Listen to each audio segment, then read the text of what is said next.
Today we are doing undercar inspection. This is the truck, we are in the lift. And what are we checking? We are checking for any diesel pipe leakage. Any diesel pipe leakage,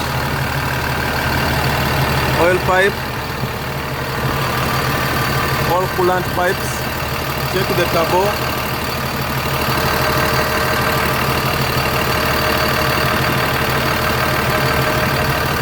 Check the turbo for any leakage. Check the engine idling. Make sure the idling is okay. You come backside here. Backside here of the gearbox, near the gear lever, there is a breather, gearbox breather. Make sure the breather is okay, free of dust, so that the gearbox pressure can get out easily. Check the cables, gearbox cables. Now this is the rear drive. Make sure to check this universal joints. They should be okay. Check the play. Make sure it is tight enough. Check the gearbox main seal, backside seal. Check for any leakage, the gearbox main seal, and also check the differential main seal, pinion seal to make sure it's okay. Check the differential breather.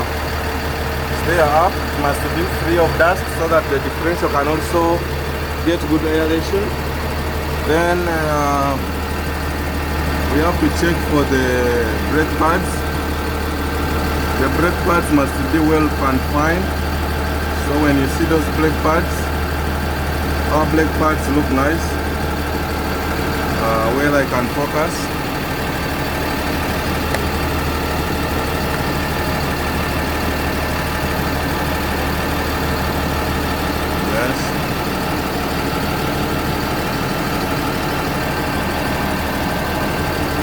As you see way better, these brake pads, this is a double brake pad. Why? Upside here, what you see on the top last is the brake pad. It's like brake pad mounting. So brake pad mounting.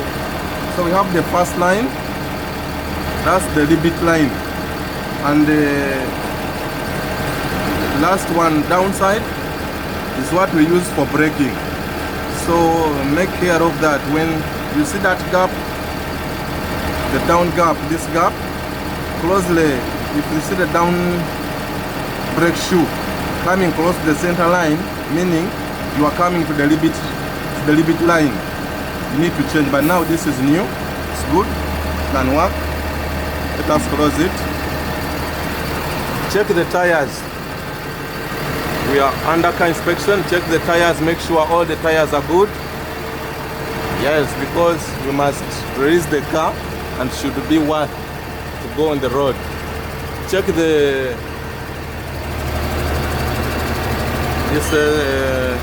leaf springs for any crack, for any damage. If they need grease, make sure you grease them. Check both sides to make sure everything is fine. Yeah, we have the shock absorbers. As you see, sometimes the shock absorbers tend to leak, and you must make sure the shock absorbers are well and fine.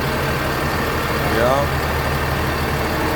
Now you see our differential drain nut has some leakage. We are going to check the torque. Maybe it's low on torque, so that we can make sure we tight it well. Yes, this is the dryer. Make sure it's okay.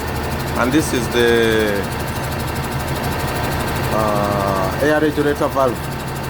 Yeah, when air comes from the compressor, it comes past here and dry it away from moisture.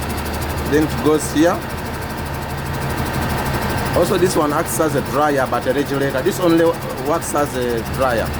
This one. but this one works too. This removes the most moisture, then this one here, it moves the remaining moisture and sends the air to the tank, to the reservoir. So this one is the regulator. When our tank is full, this will cut off. When you hear this truck making that, it means this one is regulating. You understand? So this is how it works. This tank has a small pipe. When the tank here full, the pressure will come back and release this valve here inside so that the excess air will go out.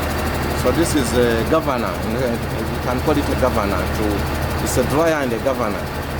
Yeah, and on this side, here we can regulate how much we need to cut on this valve here. You can regulate, you can increase when you want to cut at 900 or 100, at 90 or 100 or 80, but most cases in truck we cut at 80 to 90. That's enough.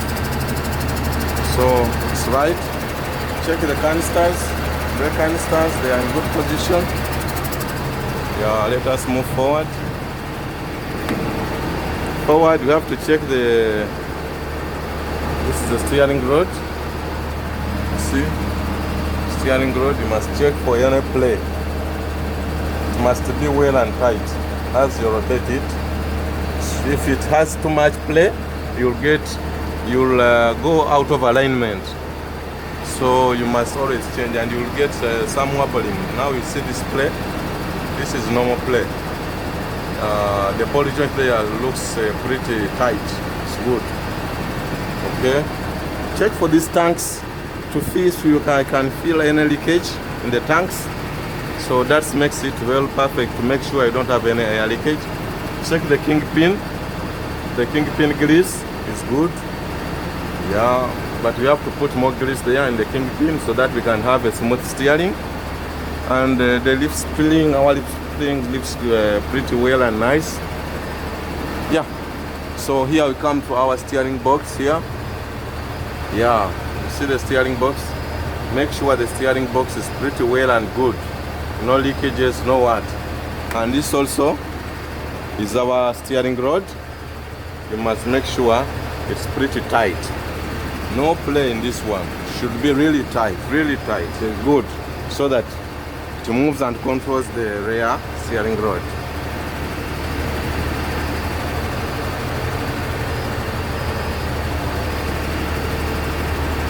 Hopefully you have to check on the front suspension grease, and everything looks pretty well. Yeah, that's all for today. Thanks for watching, and don't forget to subscribe.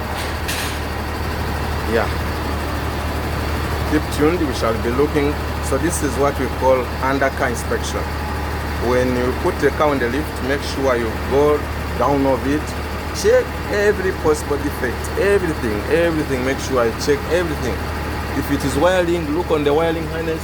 Is it in pretty well condition? Suspensions, but most cases the suspensions, the brakes, yeah, the steering is most important, should be very fine and good. Check the idling, check the air leakages, and make sure everything is tight, well and perfect, so you can move on and make other things. But this undercar inspection is one way to find possible to, is one way to prevent something, because you can see something that will maybe break in a week or 2 weeks when you go down to inspect the car. So here you can tell the customer, I find this one and this one, we can repair it like this, so you can prevent breakdowns on the road. Yeah, you make pretty good maintenance. And well, thanks for watching. Don't forget to subscribe.